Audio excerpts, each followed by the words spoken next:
All right. Hey, everybody. Welcome to Two Average J's episode number six. Sace. Six. And I don't know how you come off of Brad Nash and what you follow up with, but I think that we nailed it because we have the one and only Mr. Jack Johnson here with us today. So excited to have him. We've worked together for such a long time, and there's always those people that you gravitate towards, even in these large organizations. And, the three of us right now are, kind of that group for me. So I am super excited to have you. Jack, why don't you tell anybody who's been living under a rock for the last 20 years a little bit about yourself, and then we'll get kicked off with today's episode. Yeah, thanks. And, if you haven't watched the episode from last week, Brad Nash was great. That was a great discussion on the power of love. And somehow I was joking with somebody, hey, I always follow Brad on things. So here I am yet again. And I know you guys tried to get me before, but I know it just worked out well for me to follow Brad because I'm living in his shadow. But oh well. But yeah, hey, Jack Johnson, I know these guys from a previous employer, and super excited to be here today for this discussion. I think that the content that we're about to kind of go over and discuss is oh so important for all of us to kind of dig into. But yeah, so I've been in the wireless industry for 22 years. I tell people that when I joined in 2000, we were talking about text messaging, and it was this new thing like, hey, you could text your wife that you're in a meeting, so that's why you're not calling her back.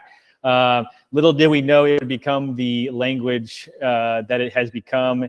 And then I joked like we're going backwards to hieroglyphic days with emojis. So it's just crazy. But yeah, super excited to be here. And thanks for the invite. Oh, and before, I just want to give you guys a plug. This is an amazing show.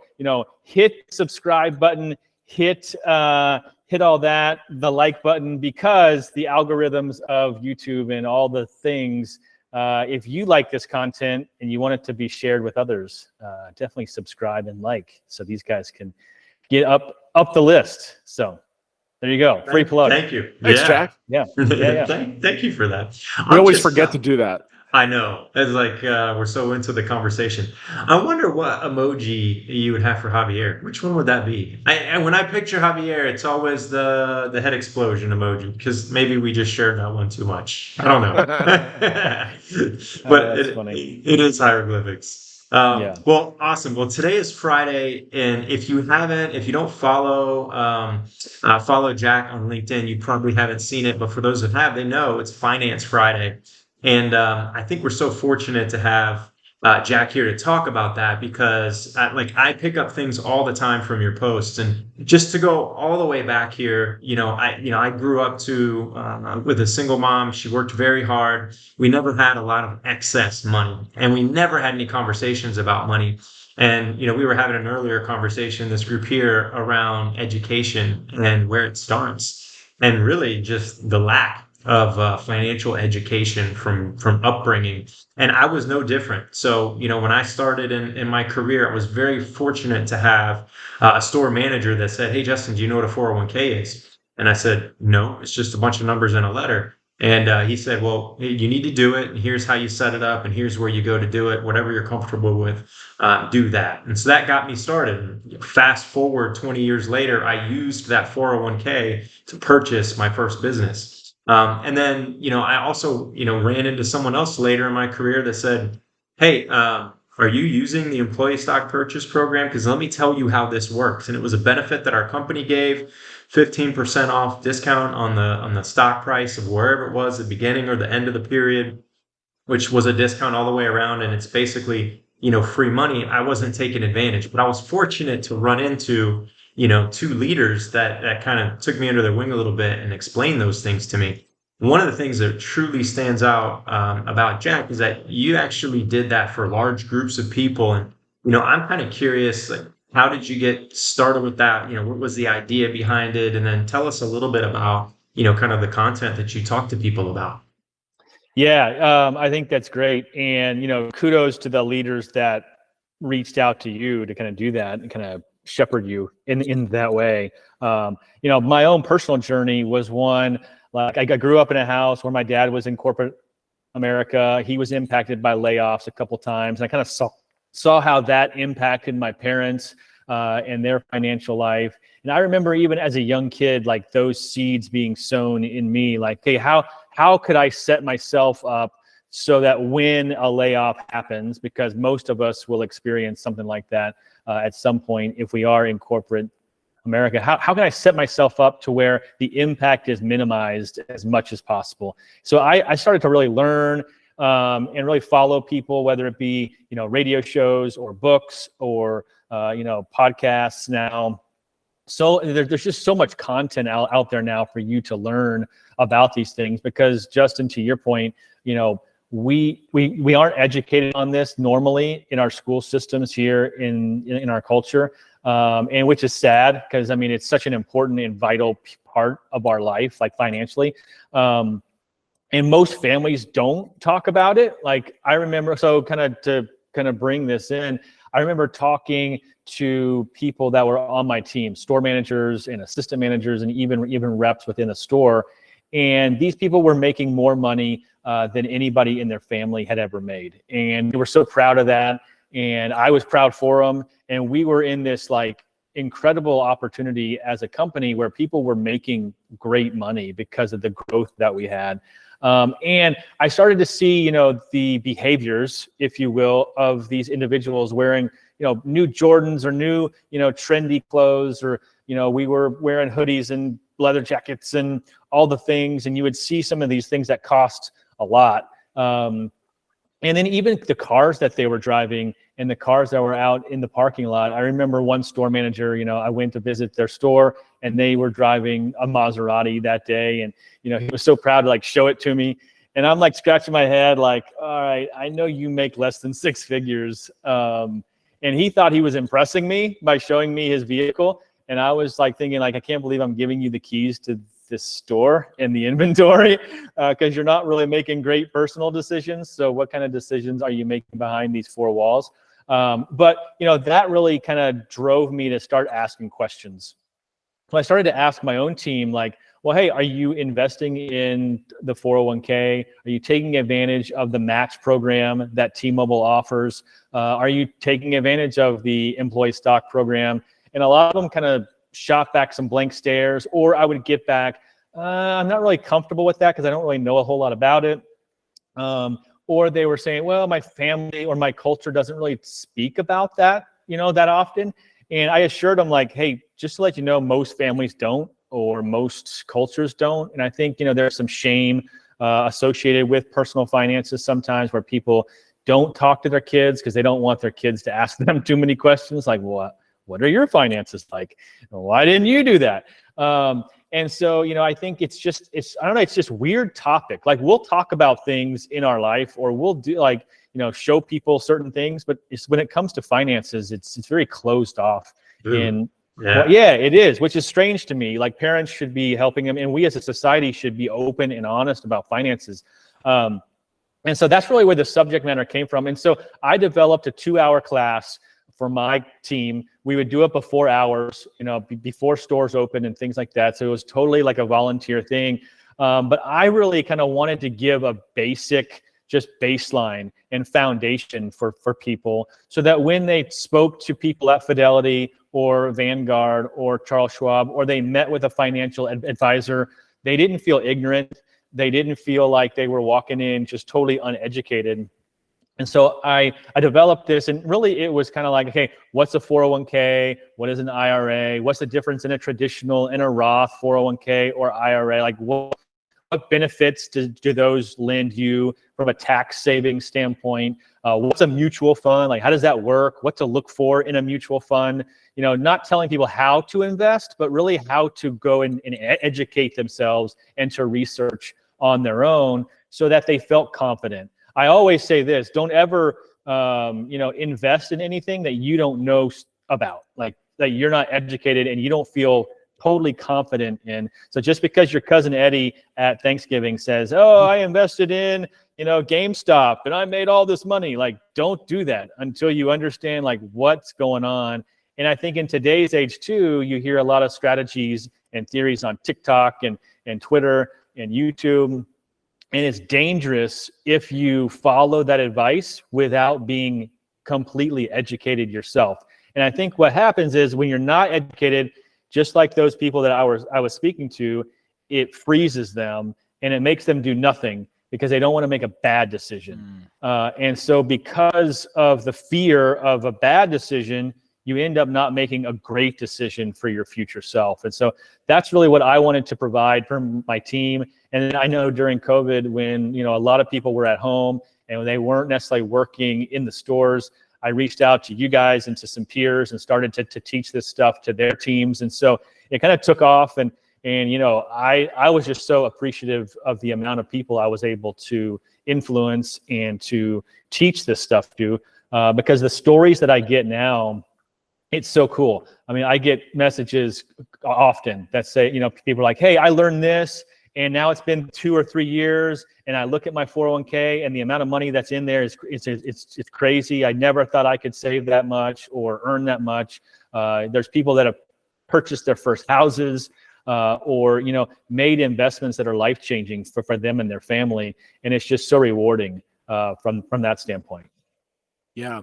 As you're talking, I just think about, even in my own life, I didn't have that at an early age and in the workforce. I wish I did. I probably would be semi-retired by now. But, learning through that process, the stuff that you have taught so many, not just within our teams, but across the country, really has impacted in a lot of ways. And today, we're just going over a brief overview. We'll get into multiple episodes of this to share more details. But if anything you get out of today, get hope that there is hope to not only find financial freedom through building and accumulating wealth, but also through getting rid of debt. And so we'll get into some of that. But some of our audience are either new to the corporate world or just have never really invested in taking advantage of the different programs. And most corporations have multiple avenues to go into for financial help and retirement and things like that. In fact, companies that are larger than 49 employees or more, 63% of them have at least a 401k, and 95% of those companies have 401k match. And so there is a lot of options out there, and that's one of the benefits of the corporate world is those kind of things. And so if I'm new to the corporate world or I've never really taken advantage of these things before, where do I start? And how do I get going on this and take advantage of the benefits that the company has for me? Yeah, the beauty of it, I think now it might be a law. I don't exactly know, but most companies, if not all companies now, you're auto enrolled, right? And so I don't know what percentage automatically goes in, and that might be regulated. I don't know, but you're most likely automatically auto enrolled into 401k, which kind of enrolls you, right? So great, I'm a part. But then you've got to work with HR, make sure that you understand like where to go to not only enroll, because that money's going in and it goes into a cash account. So you're not making much. I mean, you're probably making 4 or 5% now on your money, which isn't as bad as it used to be. Like a few years ago, you were only making like 0.5%. But with the interest rates going up and things like that, you're at least making something. But you want to make sure that you're going in and understanding where your money is invested. And most of the time, if your money is in a 401k, you've got about 10 to 30 options within that 401k to invest in. And, it's important to kind of understand. So if you're with Fidelity, like if your company's with Fidelity or Vanguard or whoever their administrator is, it's a free service to talk to one of their advisors.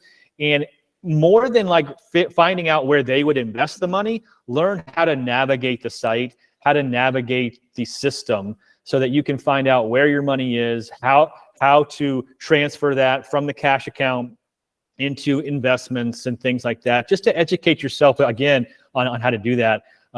And then you can kind of start to investigate each of the funds and each of the options on what you can invest in inside of 401k. Great point, Javier, that you made was most companies have match, right? Which for those of you that don't know, the match is normally if you give $1, the company will match that dollar up to a certain percentage of your income. I know at our employer, they would match up dollar for 3%, and then the next 2% was 50 cents on the dollar. So if I, as an employee, invested 5% of my income and 5% of each paycheck that I got, the company would invest 4%, which is amazing. Like I look back over my 22 years at the company, and that match, like it's huge once it starts to compound. And once that money starts to then earn interest, like the amount that I've put in, the amount that the company put in, and then what I've made in interest, it's crazy. Over a 20-year period, what that money can do for you if it's invested correctly. And so, be encouraged. Like the match is huge. And then don't just limit yourself to a 401k. There are avenues to invest out there. So even let's say that you're married and your spouse doesn't work or earn an income, they can still contribute to an IRA as well. So if you can max out your 401k, I think it's at 22,500 right now, and you want to max that out, you and your spouse can still invest into an IRA right now. 6,500 per person, so that's 13 grand additional if you want to. And your spouse can do that because as long as you are jointly filing taxes, jointly, they can invest in an IRA as well. So there's a lot of different things, and so people are like, well, so what's better, 401k, IRA, whatever? I kind of go to this rock, paper, scissors formula, right? The best thing to do is get the match. Why? Well, because that's immediate return. Like if your company is 100%, dollar for dollar, that's 100% return on your money. You can't really find that anywhere else, immediate return. And then even if it scales down, the return that you get on the money invested is crazy good. And so take advantage of the match. At least, I always tell people, if you can't invest anything, at least get the match. Because that's free money. That's part of your income that you could be getting that you're not currently getting. So at least do that.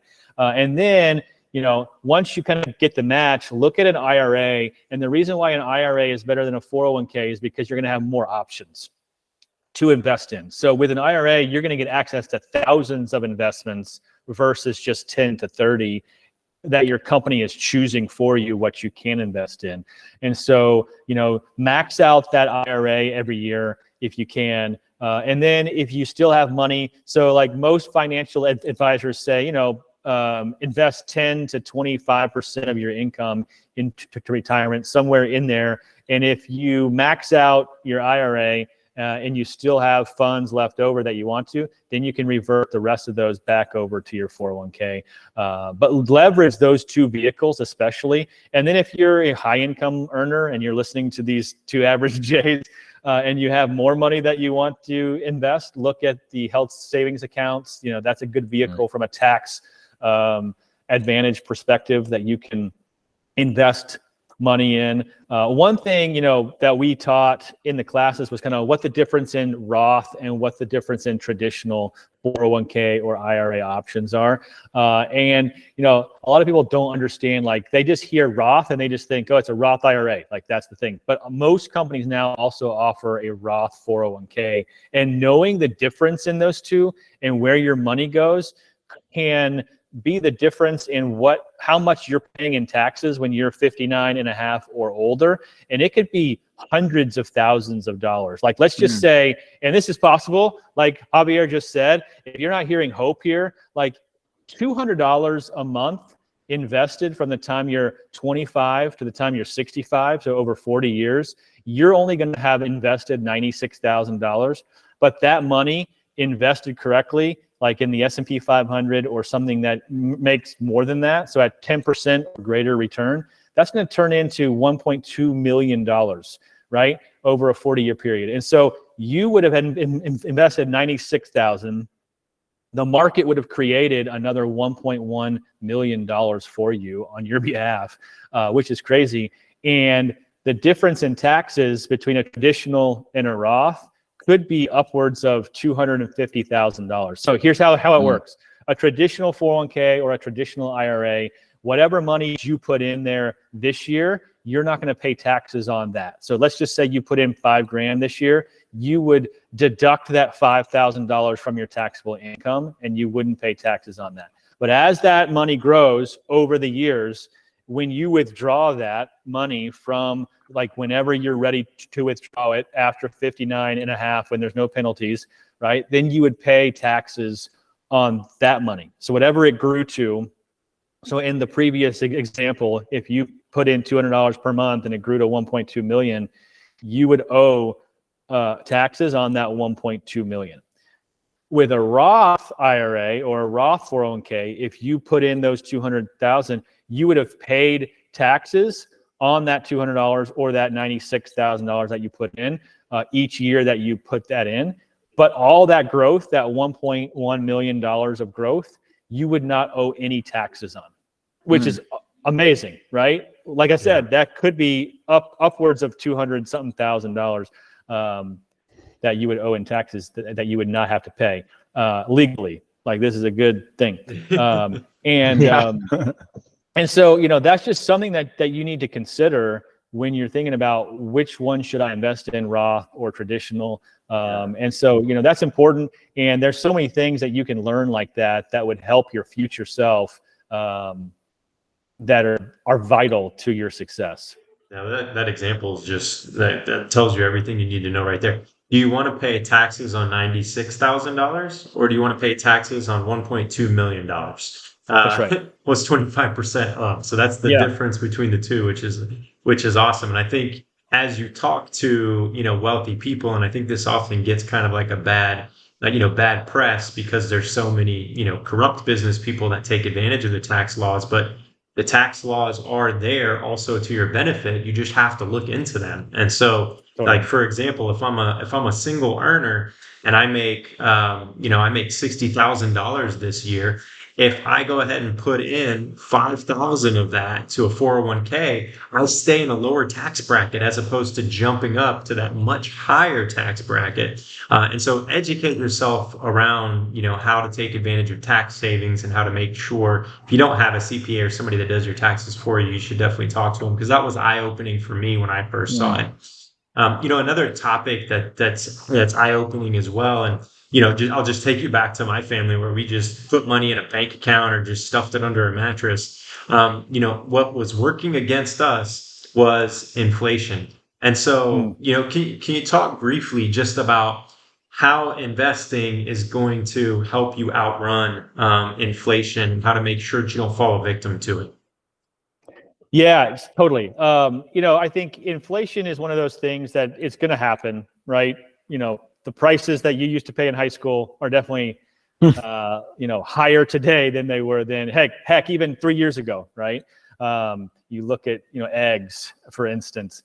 And so inflation is going to happen. So, Justin, to your point, if you just invest your cash in a bank account, like right now, a traditional savings account at the bank is making, I don't know, 0.5% or less. Where I know with some high yield savings accounts right now with online banks, you can be making, you know, upwards to 5%, like 4 to 5%, which sounds good. You know, I mean, that's good money. It's definitely better than it was a couple of years ago. But Justin, to your point, it's not outrunning inflation. And so your $100,000 in your account today, in the future might only be worth $80,000. Because of what you can purchase with it. And so, you know, the importance of investing is not just for your future from a nest egg standpoint. It's also important that you can help yourself outrun inflation, and the value of your dollar stays adequate for your future spending. And so, I think sometimes people are like, I mean, this is all so complex. Like, where do I even start?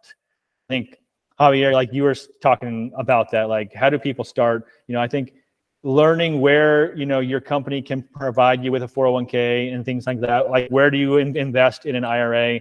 IRAs are really most financial institutions you can open one up through. So your credit union, your bank, Fidelity, Charles Schwab, Vanguard, like they're all out there. And if you ask me, like, well, which ones is the best? I'm not going to say, because I mean, really, you can have access to most funds and most investment tools through any of them. So Yeah, I don't know that there's one better than the other, right? Yeah, so we would be happy to say which one's the best if they're willing to sponsor the yeah, subject. You know what I mean? totally, That right? was, yeah, exactly. Yeah, totally. As it comes across the screen. Yeah. Ticker, run the ticker across the bottom. Yeah. But I mean, don't be scared about which one, right? Because I've heard it said that time in the market is more valuable than timing the market. And I think the same is true with, like, hey, don't get stressed about, oh, shoot, should I choose this institution or that institution to open it up? Just get started, right? Just start to invest, start to learn about. And I always caution people, don't ever invest any of your money or any of your resources in things that you don't understand. So before you even listen to my advice here, like, understand, like, go research this stuff and learn about it and get comfortable with it, so that when you do, you're not scared, because you have confidence in the fund or confidence in the vehicle that you're investing in, right? Shouldn't And buy that goes Dogecoin. along with, Is that what you're saying? I shouldn't buy any more Dogecoin? yeah, crypto and all that. Like, that might be the future, but right now it's very volatile. And just learn that you might be burning your money. You just don't know. And so to learn about that. But the other thing is, educating yourself, like, where to start. The first thing I always say is know where you are in your financial journey. So take inventory. How much debt do you have? What are the assets that you own? How much is that worth? Where is all your money? Like, you might have left several jobs and several companies. So you might have 4 401ks, because that company auto-enrolled you. And so you might even have money out there that you don't even know about.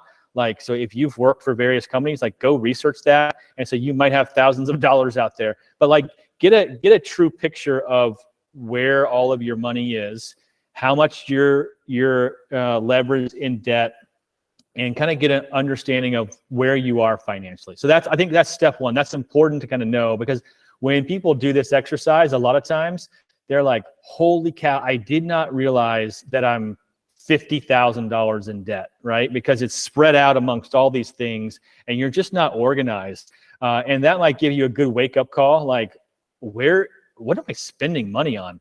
And you might even kind of dig into your bank account and realize, like, oh, I'm still paying for Hulu and I never watch Hulu. Or I'm still paying for Spotify and Apple Music and I only listen to Spotify, or whatever. Right? Like, so understand where all of your money's going every single month, so that you can take inventory, you can stop the frivolous spending, you can get a hold of what you're doing.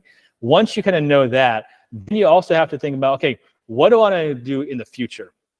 If you're single, like, where do you want to be in 40 years? Like, where do you want your life to be? Like, where do you want your financial situation to be like? And just take a night where you turn off the TV and everything else and think about that.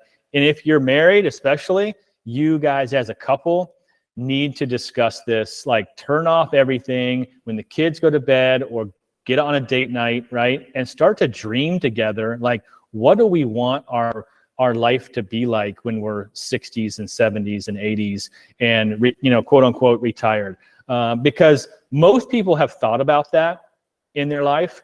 But what we find is, too, a lot of couples haven't talked about it. And so your dreams might be different than your spouse's dreams, or you guys might be totally aligned. But the problem is, you haven't really talked about it enough to understand, how much are we going to need to fund that lifestyle when we do get ready to retire? And some couples right now, like, there's this big movement, right? Like the FIRE movement, which is financial independence, retire early. Like, some couples are like, we want to retire in our 40s. Well, you have to know what that number is and how much money you're going to need in the bank in order to do that. And so right now, where you are, like, soon, understand where you are on your journey, and then understand how much money you're going to need in the future to fund that. And so, that's a fun exercise because it's a dreaming exercise, and don't just think about retirement, but if you have kids, like, okay, do you want to help your kids pay for college? Do you want to help your kids from like a wedding perspective? Do you want to help or do you want to help your kids buy their first car when they turn 16 or 18? And kids these days don't drive at 16 anymore 26. for some reason. I don't know. Yeah. But just think about all the things throughout your life that you guys, like you and your spouse, or that you might want to do in the future. And then think about, okay, how much am I going to need at that specific time in order to accomplish these goals? And that should help start I like to work backwards. Let's say you start with that goal, and then that will really drive you to say, okay, what are we going to need to invest every month or every year from here on out to accomplish those goals? Yeah. Yeah. I think you said a couple of things. One that you mentioned that is also corporate benefits that people don't tap into. You mentioned Spotify, like the company I work for now gives me free Spotify. So you think about, what it costs a month to pay that. It's like you're giving yourself a raise. So I think it's important also to look at all the benefits of free or discounted things, whether it's streaming services or music or whatever that you do, that you can tap into from the company that gives you that discount, and you can think of it as a raise in some ways.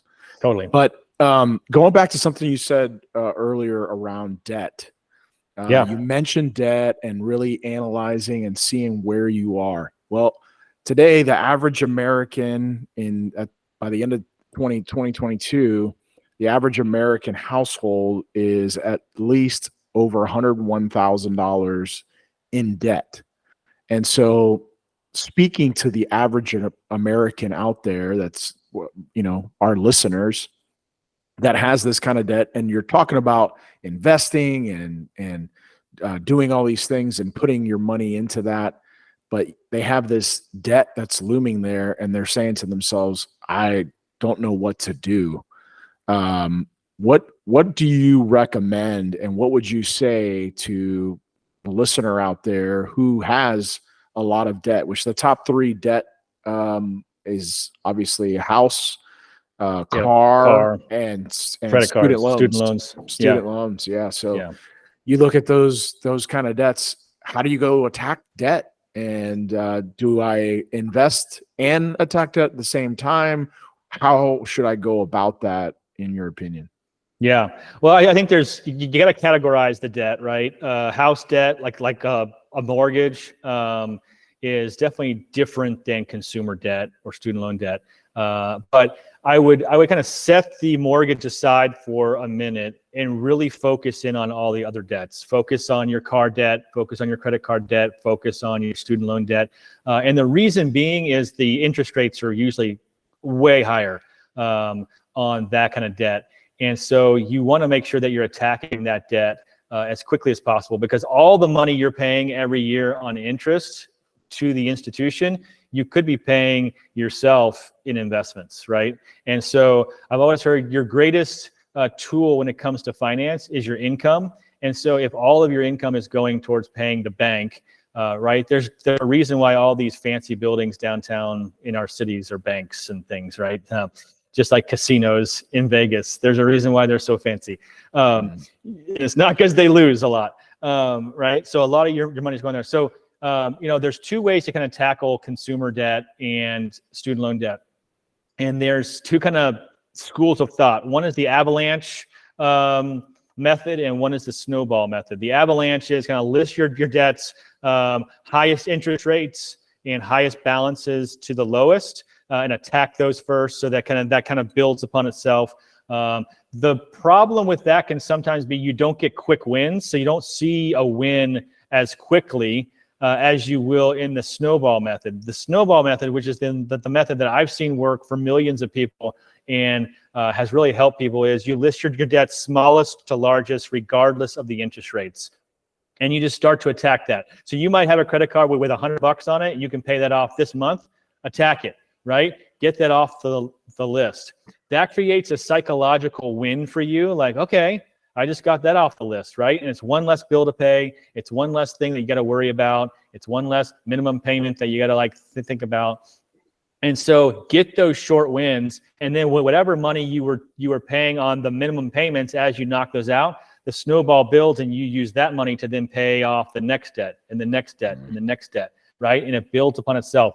Student loans a lot of times are multiple loans are built in, right? So you might say, I have $30,000 in student loans. Don't list that as just one line item. Take each individual loan that you might have and put that in your debt snowball again, so you can start to knock that out and get some quick wins. And so those are some tips. Like, choose whichever one works for you and whatever motivates you the most to pay off your debt as quickly as possible. But like Javier said, like, we are a society that is riddled in debt, and it's shackling our ability to invest in our future. And so whatever you can do to get rid of that debt and that consumer debt and high interest debt and get it out of your life, then the more that frees up your income every single month to be able to invest in your future. Like I said, even if you freed up $200 a month, right, over 40 years, I mean, that gets over $1 million right there. So that's what that car is costing you, or that's what that pair of jeans and Jordans that you just bought is costing you. And so just kind of think about that before you go into further debt to purchase something. And I always kind of think about that. There's these guys on the internet, the money guys, and they have like a koozie that says that $1 beer just cost you $88 because they figured out somebody in their 20s, $1 invested in their 20s is worth like $88 in their future, right? So it's just kind of crazy. It's awesome. I think even smaller than that. Like I set up an Acorns account 6 years ago where it just rounds up all the transactions that I do with my card. And today there's $6,300 sitting in there. And you fast forward to when, my wife and I want to start slowing down, and, there'll be $31,000 in there. It's all those little things. And I love that you talked about the psychology about it, getting those little wins with using the snowball effect, because I think a lot of it is psychological when it comes to money, because there's really, I read Rich Dad, Poor Dad probably too late in life, but it talks about two things that drive us, two emotions. And number one is fear. When you don't have a job, you're fearful that you can't pay your bills and the debt that you're getting into. And the second one is greed, is that, no matter how much money you make, you're always going to want the next coolest thing. If you're into materialism, and, that's kind of what our country is about, is materialism. You see that Maserati parked in front of the T-Mobile store, and you got to have a GTR. Like, you're just constantly going to spend more money because of that greed. And the quicker that you can get those two things under control, I think, one, the easier it's going to be to get rid of your debt, because you're not going to be chasing trying to keep up with the Joneses anymore. But then, number two, you'll look at things for how they are and realize that, let me have my money work for me by putting it here, as opposed to accumulating more liabilities that I'm going to have to pay for. That's right. Totally. Yep.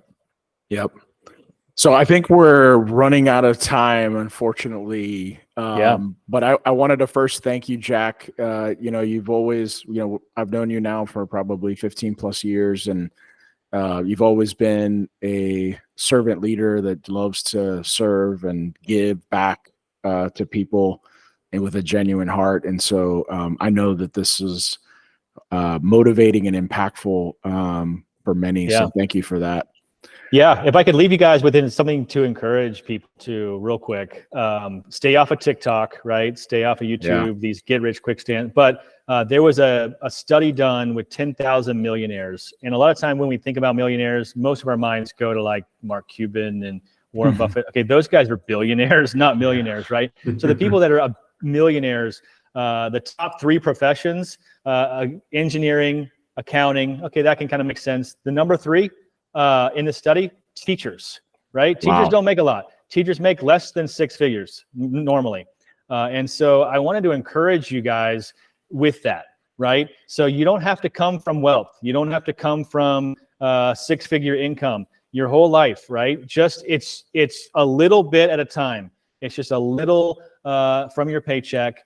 And over time, it can be so advantageous for you. And so just be disciplined. And I just want to inspire hope to you guys that your situation, you don't have to be at a certain level to become wealthy in your retirement years. You can do it. So, Yeah. We live in a society that is very, keep up with the Joneses and I have to have this and I have to have that. And in actuality, you don't. Something I've said before is, you never see a U-Haul attached to the back of a hearse, right? Totally. Can't take it with you. Can't take it with you. So a lot of the wealth is you have to really determine, what you find valuable, what is really valuable in life, and what you want to do with that money. And ultimately, it has to do with spending time with the things you want to do and the people you want to spend time with.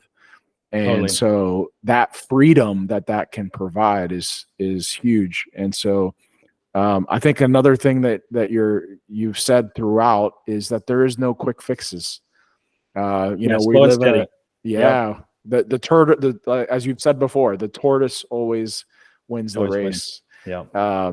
But there's no quick fixes, and we live in a microwave society and that wants things instantly. So stay away from those instant fixes because 99.9% of the time they don't work.